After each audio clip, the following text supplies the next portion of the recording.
Labas, draugai, kolegos. Visų pirma, noriu visus nuoširdžiai pasveikinti su, atėjusiu šituo gražiu, tokiu dar vis vasarišku oru rudeniu. Šiandien visi mes išlydėjom savo vaikus į mokyklas, kas pirmokus, kas dvyliktokus, kas į darželius.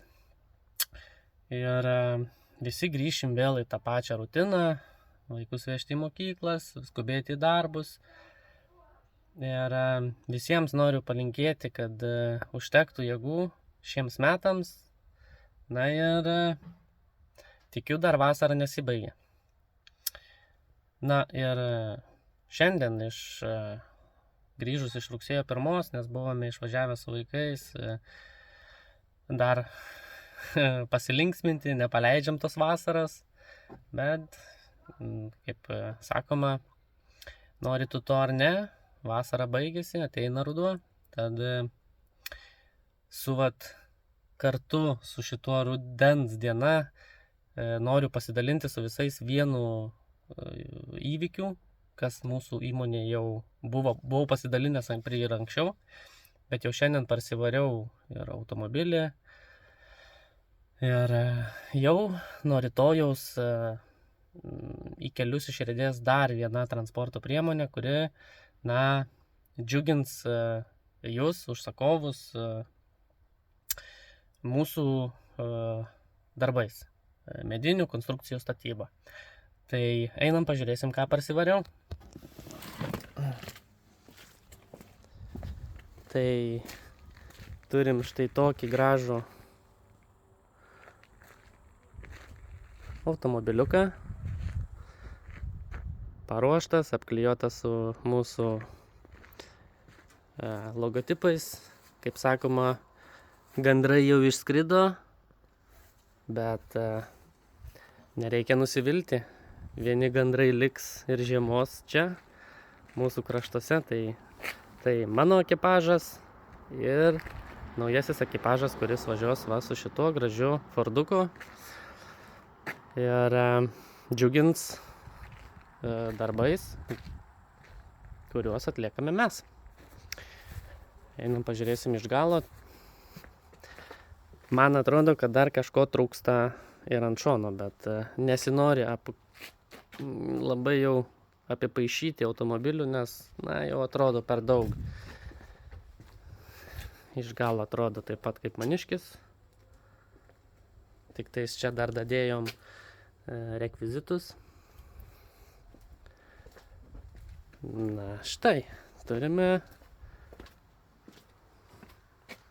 kvepiantis, išvalytas.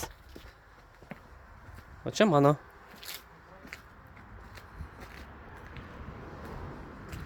Mano senelis, bet nežinau kodėl, bet aš prie jo pripratęs. Ir tikrai aš jo keisti nenoriu. Galas toks pats, tik aš neturiu, rekvizitus turiu, biškį įlenktas, biškį įpoliau į priekabą. Bet kam nepasitaiko, bet nėra logotipo. Tai ant naujojo jau uždėjau logotipą. Ir dar viena naujiena, kad greitų metu šita internetinė svetainė jau pradės veikti.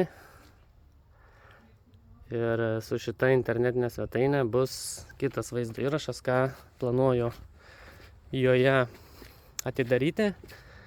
Dabar ši internetinė svetainė nedirba, nes yra pas projektuotoją, kuris rašo kodą naują. Ir tikiuosi greitų metu jį pasileis. Ir galėsiu papasakoti plačiau, kas šito internetiniai svetainėje atsiras naujo.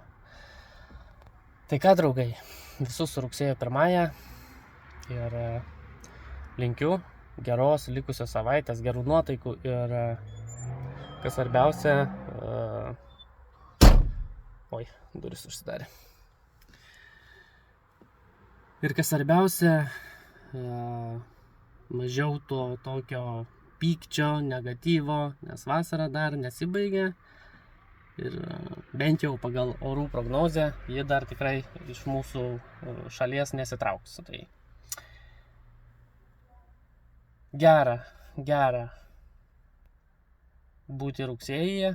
Na ir matysime, kokius rezultatus pasieksime per šį gražų rudenį. Tai ką, draugai, iki sekančių vaizdų įrašų tikrai dar bus, kurie rašėte žinutėse, kokius dar pasidalinsiu vaizdų įrašus, tai greitai apie juos, tai tikrai pasidalinsiu statybą, kurią dabar statome, vieną namą nuo pamatų iki rakto. Ir tikrai dar laukiu leidimo, kad galėčiau nufilmuoti kavinę, kurią statome. Tai kol leidimo nesugavęs, tiesiog negaliu viešinti, filmuoti ir panašiai. Bet man tikrai pažadėjo, kad ateis laikas, kai galėsiu pasidalinti, nufilmuoti, papasakoti, padaryti galbūt ir reklamą kavinukiai, kurią mes pastatysime. Ne mes tik dalis tos kavinės. Tai tikrai bus tų vaizdo įrašų daugiau. Tad stebėkite mus, sekite mus, palaikinkite mūsų puslapį ir tikrai pamatysite visus mūsų projektus. Taip kad paspauskite nykštukus į viršų, nusišypsokit ir rytoj į mokyklą vaikams. O mes judėsim į darbus. Iki susitikimo kitose vaizdo įrašuose.